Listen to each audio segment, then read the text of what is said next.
Salut à tous et bienvenue dans cette nouvelle vidéo. Aujourd'hui, on va travailler une transition que j'avais fait dans un projet qui n'est malheureusement jamais sorti. C'est en reparcourant tous les projets que j'avais sur le PC que j'ai vu cette transition. Je me suis dit, ça, c'est une transition qui va vous plaire. Et en plus de ça, elle est vraiment très simple à faire. Donc on est parti. Et la première chose à faire, c'est de choisir vos clips. Ici, j'ai pris deux clips qui ont le même mouvement de base. Donc on va de gauche à droite au niveau du clip de drone et on va de gauche à droite au niveau du clip au sol. Alors cette transition se fait en plusieurs étapes et évidemment chacune des étapes est cruciale pour avoir le meilleur effet final. Allez, on arrête de bavarder, on saute dedans. Donc j'ai mes deux clips sur ma timeline. Je vais prendre mon premier clip et je vais aller dans Fusion. Et comme vous voyez, je vous ai pas menti, elle est vraiment très simple à faire. La première étape, ça va être de traquer mon plan. C'est simple. J'ai pris mon plan, j'ai pris un caméra tracker. Une fois que j'ai traqué mon plan, j'ai donc une caméra en 3D qui a été créée et qui se trouve juste ici. Hop, une fois, on va un peu naviguer dedans. Une fois que j'ai ma caméra en 3D, qu'est-ce que j'ai fait? En fait, j'ai créé des nuages. Alors, c'est un peu drôle dit comme ça, mais j'ai créé des nuages très simplement. J'ai créé 4 plans. Ici, vous voyez les images plans. Et je les ai déplacés dans mon espace 3D pour que... Alors, on va faire ça comme ça, vous pouvez voir tout ce qui se passe. Et donc, je les ai déplacés dans mon espace 3D pour que la fin de mon plan, évidemment, ma caméra aille s'engouffrer dans un nuage.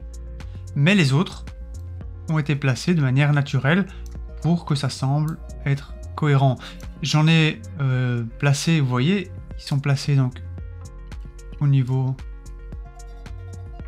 Voilà, vous le voyez que au niveau longueur, ils sont placés sur des plans différents pour avoir justement cette profondeur. Ouais, je dis longueur, mais c'est évidemment la profondeur.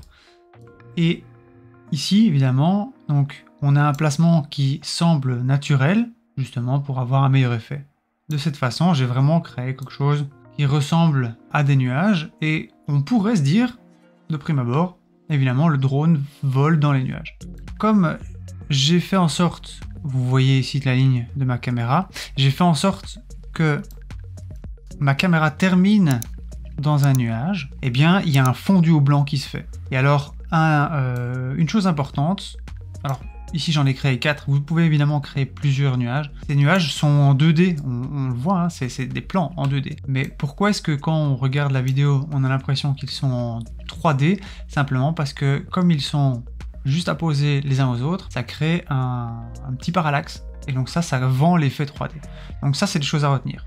On crée plusieurs plans, on les juste à pause pour créer un parallaxe, et on termine donc notre mouvement de caméra sur un nuage. Alors une fois que c'est fait, je vais dans mon deuxième plan et j'ai deux solutions. Soit je fais pareil, et on peut le voir, j'ai fait exactement pareil. J'ai créé de nouveau, donc ici j'en ai créé seulement 2, qui sont à l'entrée de ma caméra, donc au début de mon mouvement de caméra. Comme ça, en fait, ma caméra ressort d'un nuage. Et là, je pense que vous avez compris le principe. Ma caméra rentre dans un nuage dans mon clip 1 et ressort d'un nuage dans mon clip 2. Et donc on voit, elle fait le mouvement et elle traverse. Voilà, alors si vous remarquez bien correctement, c'est pas le même mouvement en fait. Ici on passe de droite à gauche alors que tantôt on partait de gauche à droite. Et j'ai tout simplement inversé. Après ça, au niveau de la timeline, j'ai cliqué sur Flip ici pour inverser le plan et le tour à jouer. Donc si on récapitule jusqu'ici, on a un plan où ma caméra rentre dans le nuage, on a un plan où ma caméra sort du nuage. Alors la deuxième solution, je vous ai dit il y avait plusieurs solutions, la deuxième solution c'est de simplement faire un fondu de blanc. Donc voilà, ça c'est la solution un peu rapide et facile. Je préfère pour garder une bonne continuité, faire l'effet nuage, ça prendra plus de temps. Une fois que cette étape est passée, une fois qu'on a fait l'étape du compositing avec les nuages, en fait c'est tout simple, on va juste faire un speed ramp. Comme vous l'avez vu dans la vidéo précédente, la fin de mon premier clip, donc on est à 100% et je vais augmenter un petit peu pour qu'on puisse voir, et on part à 400, donc on a vraiment cet effet d'accélérer. Au niveau de mon deuxième clip, j'ai cet effet accéléré, puis je reviens en fait à un timing normal. Donc on récapitule. Timing normal, accéléré, accélérer, timing normal, comme on l'a vu dans la vidéo précédente. Alors ne vous occupez pas de cette partie-ci, c'est parce que le reste du projet, il y a encore une autre transition, mais on voit du coup que la transition se vend super bien.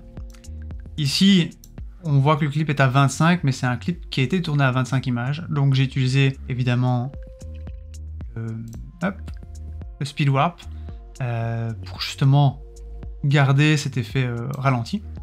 Et puis ma transition, bah, elle est faite. Vous n'avez plus rien d'autre à faire, votre transition est donnée. Alors évidemment, je vous le rappelle encore et encore et encore, je pense qu'à chaque fois que je vais faire une vidéo de transition, je vais vous le rappeler. Utilisez cette transition de façon scénaristique, n'utilisez pas juste pour dire j'ai fait une transition. C'est d'ailleurs la raison pour laquelle cette transition n'est pas passée au projet final, simplement parce qu'elle n'apportait rien de plus à l'histoire. Mais utilisez cette transition, si elle apporte quelque chose à votre histoire, utilisez-la, évidemment faites-vous plaisir avec le montage. Alors 2 choses importantes pour terminer, la première, comment créer des nuages. Évidemment, soit vous importez vous-même vos PNG de nuages, ou alors vous les faites directement dans Fusion. C'est très simple, un fast noise avec un polygone, vous faites quelque chose d'aléatoire et vous le voyez, j'ai à chaque fois changé les choses. Au niveau du fast noise, vous pouvez changer évidemment le seed ici pour simplement varier la forme, la profondeur des nuages. Et deuxième chose à savoir, comme votre caméra va traverser les nuages, que ce soit en entrée ou en fin, une chose qui peut être intéressante à mettre, c'est un soft clip. Donc vous faites CTRL espace soft et vous avez le soft clip. Et qu'est-ce que c'est? Soft clip, en fait, ça va simplement adoucir la transition qu'il y aura entre la caméra qui va traverser le nuage. Si je l'enlève, eh bien on peut voir que au niveau de ma transition, elle est beaucoup plus ardue entre guillemets. Ici, en mettant le soft clip, ça va vraiment adoucir la traversée de ma caméra. Donc voilà, c'est 2 choses à savoir pour peaufiner votre effet.